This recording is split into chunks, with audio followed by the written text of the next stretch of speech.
Frenzied crowds rushed Pope Francis as he arrived in Brazil. The Pope's car got stuck in traffic as the throngs filled the streets to greet him. This is the Pope's first visit to the country, which has the most Catholics in the world. It's also the first papal visit abroad since the inauguration back in March. CCTV's Stephen Gibbs reports.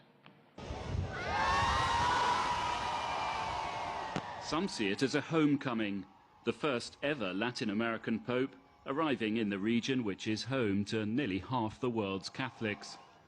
Pope Francis was greeted by vast crowds. He will be here for the next 7 days.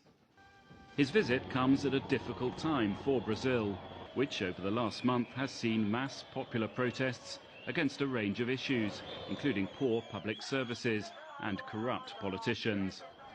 The Pope is expected to express his qualified support for the protesters, which some will welcome. Eu creio que com a vinda do Papa aqui ao Brasil vai trazer mais paz, né? Nesse momento. He is going to bring peace at this time. We are going through with the protests and everything. I think he will calm the people down. Na população, nas pessoas. But the reality is that Pope Francis arrives here at a time when it's not just Brazilian politicians who are finding that their popularity is slumping. Support for the Catholic Church, too, is also slipping. In 1980, when Pope John Paul II first visited Brazil, 90% of Brazilians described themselves as Catholic. Now that figure has fallen to just 65%, partly owing to the rise in popularity of evangelical churches, which are Protestant.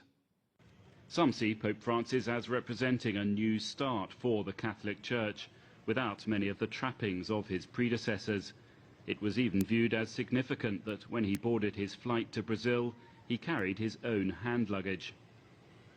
He's reportedly made a personal request to visit this once notoriously violent shantytown in Rio as part of his tour.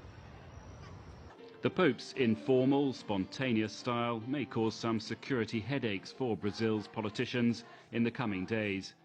It might also prompt them to wonder if they should be doing the same. Stephen Gibbs, CCTV, Rio de Janeiro.